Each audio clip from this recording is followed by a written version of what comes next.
In the boundless expanse where heaven and earth vie for dominion, legends are not born. They are forged in the crucible of fate. In our last chapter, Ling Han stood at the edge of transformation, his path as an alchemist and warrior intertwining ever more dangerously with the schemes of the powerful. Enemies lurk in the shadows, their intentions as cold as the void, while ancient forces begin to stir, Malthaik drawn by the faint yet undeniable rise of his strength. Each step forward tightens the web around him, and yet retreat is no longer a choice. Now, as we recap Alchemy Emperor of the Divine Dao, chapter 1459, chapter 1460, the winds of conflict grow fiercer. Alliances will be tested, secrets will inch closer to the light, and the line between opportunity and annihilation will blur. What trials await Ling Han in this turning tide? And what price must be paid to seize destiny from the hands of the heavens? The tale resumes, where power, ambition, and fate collide. Ling Han stood atop the towering golden peak, the wind howling like ancient spirits whispering through time. His gaze fell upon the radiant boulder beneath his feet, its golden glow pulsing as though it held the heartbeat of some forgotten god. "What kind of destiny awaits me here?" he murmured, eyes narrowing with both anticipation and caution. The brilliance intensified. Then something strange began to happen. The solid rock beneath him softened, melted, transforming into a viscous, liquid-like substance. It was as if the mountain itself had turned into a golden sea, and Ling Han felt his body slowly sinking into it. His instincts screamed danger. For a fleeting moment, he considered retreating into the mysterious sanctuary of the Black Tower. After all, unpredictable opportunities often walked hand in hand with fatal calamities. This was not his first brush with fate.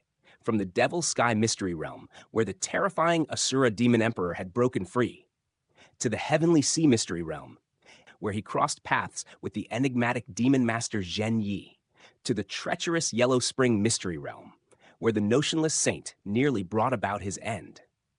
Every so-called great opportunity had nearly cost him his life. Ling Han had long learned one truth: fortune and disaster were twins born of the same womb. And so, even as he allowed himself to sink deeper into the golden liquid, he remained alert, his senses stretched to their limits. Yet, nothing attacked him. No hidden traps, no crushing force, only silence. At last, the golden substance swallowed him whole. In the next instant, the world changed. He found himself standing within a boundless void. Stars shimmered all around him, countless and dazzling, yet something about them felt unreal. They seemed within arm's reach, yet also impossibly distant, like reflections in a dream. Beneath his feet was nothing, but he did not fall. Instead, it felt as though he stood firmly upon invisible ground. A hidden realm within the boulder itself? Ling Han muttered, astonished. He walked forward, step after step. Yet no matter how far he went, the scenery did not change. The same endless void, the same silent stars. He frowned. Where is this so-called opportunity? With a wry smile, he cupped his hands around his mouth and called out, "Anyone here?" Even as the words left his lips, he almost laughed at himself. But then, yes, a voice answered. Ling Han's expression hardened instantly. His eyes sharpened like drawn blades as he scanned the void. "Who's there?" he demanded. "A man, long dead," the voice replied calmly. Ling Han let out a faint chuckle. "In this world, the dead seem to have quite the habit of speaking," he said lightly. "May I know how to address you, senior?" There was a brief pause. "Hu Yu," the voice finally said. "A name buried beneath tens of billions of years." Ling Han's gaze flickered. "So, Senior Hu Yu, why have you brought me here?" "To grant you a great opportunity," Hu Yu replied without hesitation. Ling Han did not show excitement. Instead, he remained composed, asking steadily, "And what exactly is this opportunity?" Hu Yu did not answer directly. Instead, he asked, "Boy, are you aware that beyond the immortal realm lies a higher world?" Ling Han's heart stirred slightly, though his face remained calm. "The celestial realm?" he replied. This time, it was Hu Yu who was surprised. "You know of it?" he asked, clearly intrigued. "Could it be you are a descendant of one of the banished tribes?" Ling Han's thoughts churned. Banished tribes, the Faceless tribe, the Nine-Snake tribe, the bloodlines of Dingping, Juyao, even Gu Daoyi, whose origins traced back directly to that higher realm. Could it be all those ancient divine tribes were exiles? Yet Ling Han chose silence. In such matters, speaking less was always wiser. Hu Yu did not press further. Since you understand the existence of the celestial realm, then I will not waste words, he continued. I can offer you a treasure from that realm and a supreme technique to match it. He paused. But in return, you must kill someone for me. Ling Han's gaze grew cold and steady. Who? He asked. And why?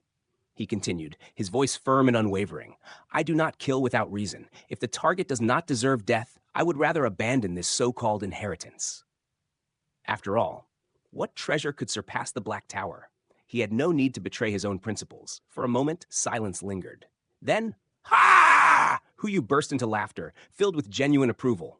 Very good, a man who walks his own path, he exclaimed.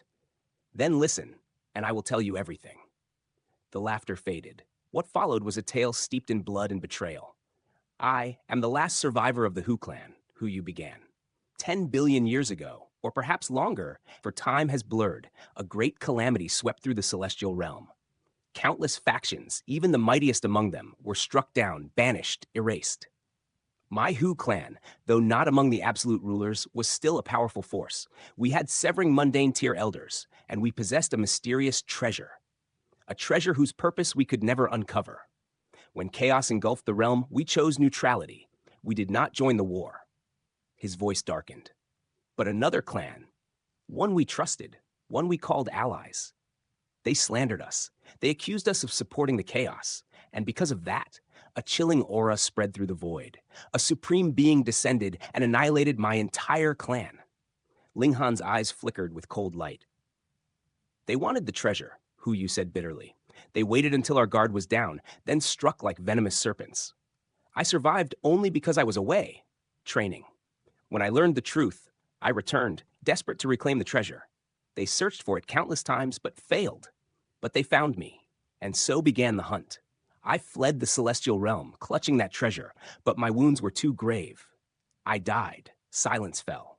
Then, softly, my shattered soul fused with the treasure.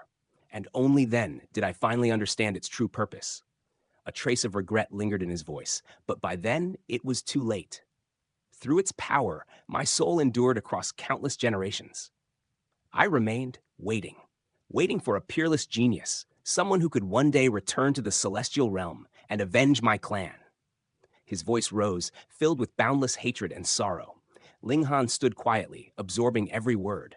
After a long pause, he said, "Then this place should not be called Sunken Abyss Valley. It should be called the Valley of Buried Injustice." Huyu gave a low chuckle. Indeed. With what little power I could wield, I shaped this land, drawing countless prodigies here across the ages. And now, after all this time, you have finally appeared. His tone sharpened. I do not ask you to slaughter them all. Only one, the leader of that betrayal. Swear to the Dao of heaven and earth that you will do this. Then the treasure and the ultimate technique of the Hu clan shall be yours. Ling Han raised his head. His voice was calm, but carried the weight of iron. If all you have said is true, then when I reach the celestial realm and gain the power to do so, I will avenge the Hu clan. As his words fell, he raised his hand and made a solemn Dao oath. At his level, such an oath was no trivial matter. The higher one's cultivation, the closer they stood to the laws of heaven and earth. An oath was not merely words, it was a binding contract with the Dao itself. For a moment, the void trembled faintly, as if acknowledging his vow. Then, excellent! Huyu's voice rang out with fierce satisfaction. It was as though, across the endless river of time, he could already see his enemies reduced to ashes. His long-awaited vengeance had finally found its bearer. Huyu's voice trembled with a fury that seemed to have been buried across endless years, each word grinding like sharpened steel against bone. The mortal enemy of the Hu clan is the Ding clan of Dark Moon City. The hatred in his tone was so dense it felt almost tangible. Ling Han's heart jolted. The Ding clan? A thought flashed through his mind like lightning tearing across a stormy sky. Ding Yaolong, Ding Zizhen. Could it really be the same clan? Yet before he could even ask, before that thread of suspicion could be pulled further, Huyu had already moved. His spirit surged, guiding a strange and ancient treasure toward Ling Han. This is the Nine Heavens flame. His voice shifted, now solemn, reverent, as though speaking of something sacred. It lies sealed within this golden rock, this sunstone. No external force can shatter it. This treasure was unearthed by the Hu clan from an ancient ruin long buried beneath the tides of history. The golden stone hovered, radiating a faint but profound aura. In the immortal realm, there are 100 origin flames, but all of them trace their lineage back to 9 primordial fires from the celestial realm. Hu Yu's tone deepened. These are the 9 great ancestral flames, the true origin of all fire beneath the heavens. A pause. And this is one of them, the 9 heavens flame. Even as he spoke, a trace of regret surfaced. Of course, what lies before you is but a young flame, a newborn spark. Its power is not yet terrifying, and it has been sealed within this sunstone by an ancient supreme expert. His voice softened, yet carried urgency. I will refine it into your body now. When you fully integrate it and transform it into your source flame, it will grow, evolve, and one day return to its ancestral glory. At that time, you will wield power beyond imagination. A bitter chuckle followed. After my death, only a fragment of my soul remained. It was only by chance that it entered this sunstone, and only then did I come to understand its true might. Then his tone sharpened once more. Focused, cooperate with me. Even in its infancy, even sealed, this flame carries the essence of an ancestral fire. One mistake, and you will be reduced to ashes. He stopped abruptly. Fuck! Hu Yu couldn't hold back the curse, because what he saw next shattered everything he thought he knew. The 9 heavens flame, this sacred, untamable ancestral spark, was being absorbed by Ling Han as effortlessly as mist dissolving into the morning air. No resistance, no struggle. It flowed into him, gently, obediently, merging with his life force, fusing seamlessly into the aspect of fire within his being. Too smooth, too casual. In Hu Yu's understanding, refining such a flame should take 1,000,000 years, at the very least. This was an ancestral flame. Even the mighty figures of the celestial realm would wage wars for it. And yet, here it was, behaving like a tame ember in Ling Han's hands. What Hu Yu did not know was that Ling Han had already tempered his body countless times within the immortal flames of the Black Tower. He had bathed in fire that rivaled the flames of immortal phoenixes. He had endured until he mastered the forbidden technique, rising from the ashes. Compared to that, this young flame, even as an ancestral spark, was but a lesser trial. Across Ling Han's body, patterns began to emerge, complex, ancient, profound, beyond comprehension. These were not ordinary divine patterns. They were celestial patterns. Boom! Flames erupted from his body, blazing into existence as countless immortal phoenixes took form, each one radiant, majestic, and alive with divine fire. Under the stimulation of the 9 heavens flame, his mastery of rising from the ashes surged forward at an astonishing pace.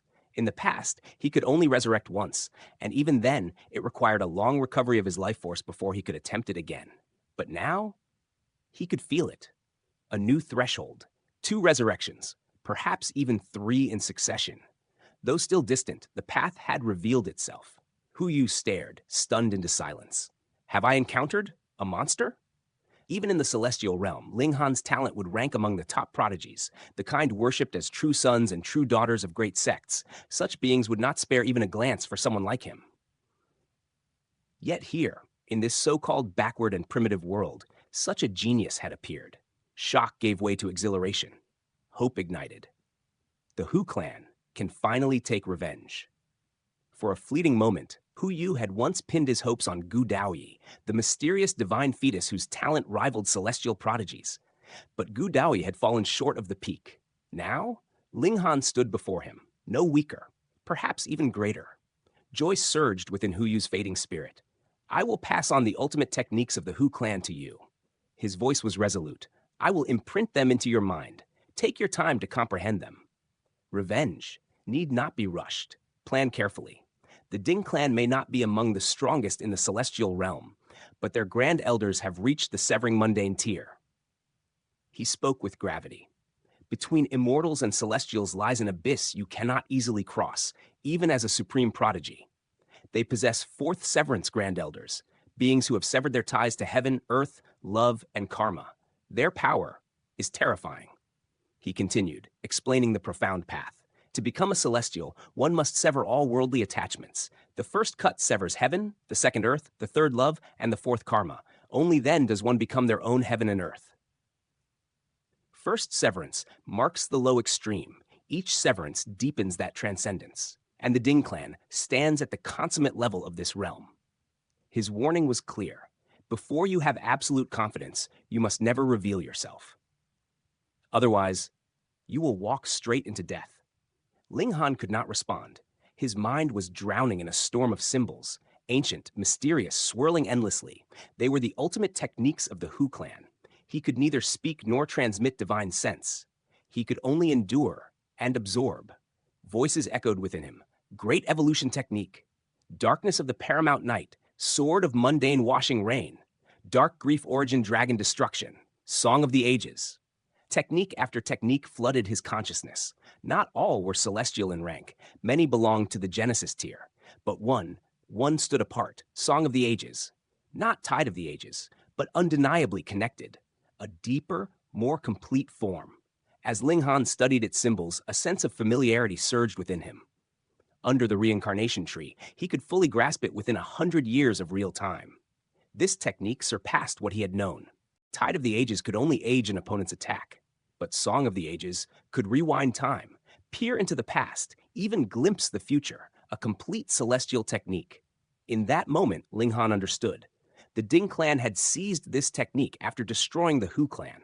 Over time, it had degraded, transforming into their bloodline inheritance, the Tide of the Ages. A twisted fate, a stolen legacy, and a silent confirmation.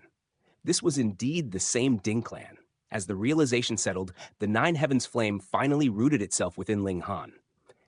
It became his source flame. His cultivation surged in tandem. Even as a young flame, its essence was immeasurable, granting him boundless benefits. Meanwhile, outside, the prodigies of the second stage bathed in the blessings of heaven and earth. The sunstone radiated its power, showering them with transformation.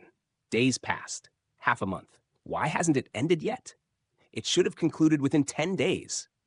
Could it be because someone climbed that golden boulder? Some are truly fortunate, and some terribly unfortunate.